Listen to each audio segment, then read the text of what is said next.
Cuse countdown back here at the First Niagara Center, previewing Syracuse's third-round matchup in the NCAA tournament in just a couple hours against Dayton. I'm Heather Prusak alongside Bobby Krivitsky. And Bobby, looking at SU's huge win over Western Michigan, the team's got to be feeling at least a little bit more confident after that win. Heather, talking with this team both yesterday and immediately after the game, you can tell they feel like they have their mojo back, that swagger from when they started off the season so hot. That rough patch is completely behind this team, thanks to the way in which they were able to win, being aggressive, attacking the basket. But they do have a pretty big task in front of them. The Dayton Flyers, a team that head coach Jim Boeheim had a lot of praise for when he saw them down in Maui. I thought they were really the second best team out there. You know, they lost a one-point game that they should have won, probably. So I was very impressed with what they did out there. I've seen them a couple times this year. I watched the game today. They've got, you know, a very, very well-balanced team with a lot of guys that can play and put the ball in the basket. But I was tremendously impressed with them in Maui. I really thought we would play them there. I thought they were just a terrific team.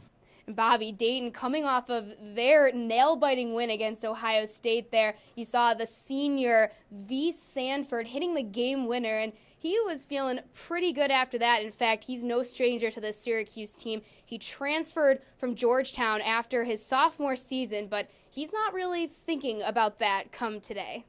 Yeah, it was a big rivalry, Georgetown-Syracuse. But I'm just looking at it as another game. I mean, I'm here. I'm a Flyer now, and I'm just happy for the opportunity to be playing in this game. Now, Bobby, yesterday, talking to both teams in their pregame press conferences, we heard head coach Archie Miller for Dayton saying that the zone was going to be something that was going to be tough to prepare for come later today.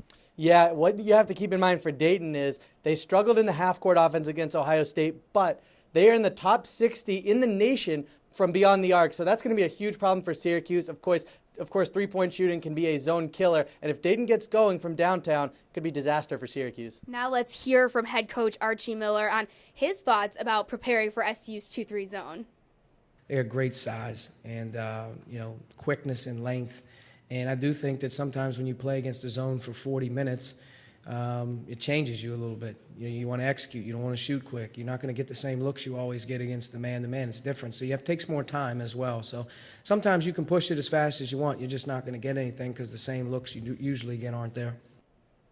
So, Bobby, it seemed like against Western Michigan, Syracuse got a little bit of their mojo back, especially on offense. But what's one key for the Orange to beating these Flyers today? Well, it's the same thing they did against Western Michigan, Heather. That means attacking to the basket, not settling for long twos unless they're open shots. Other than that, they've got to continue to be aggressive and not settle. And that was something that head coach Jim Boeheim said he was happy with, because even when Trevor Cooney missed, it still opened up the floor for guys like Tyler Ennis and CJ Fair to get inside there. But now over on the other side for Dayton, what's one thing that they're going to need to do? And is it any different from what they did against Ohio State? Yeah, it's the same recipe, Heather. Getting out in transition, running the break, creating easy opportunities, and getting the whole team in rhythm so that they can win as a unit and not as just a couple players carrying Dayton. And that was something that we watched the Ohio State game together, and we saw that a lot of their points came in transition here. But now it's time to put it all to rest. Let's hear your X factors for this game. My X factor is going to be Trevor Cooney, not just because of the ability when he hits threes to get this offense going, but the energy it gives this team, the confidence. CJ Fair, Jeremy Grant, they both talked about when he gets going, the team gets better defensively, it gets other guys involved in the offense and creates easier looks for everyone. And it even gets the crowd pretty involved, especially here in Buffalo. Every time Trevor Cooney even launched a three, you heard fans going nuts. But now let's hear your predictions. At the end of the day, that's all that really matters is the score. So who do you got in this one, and why?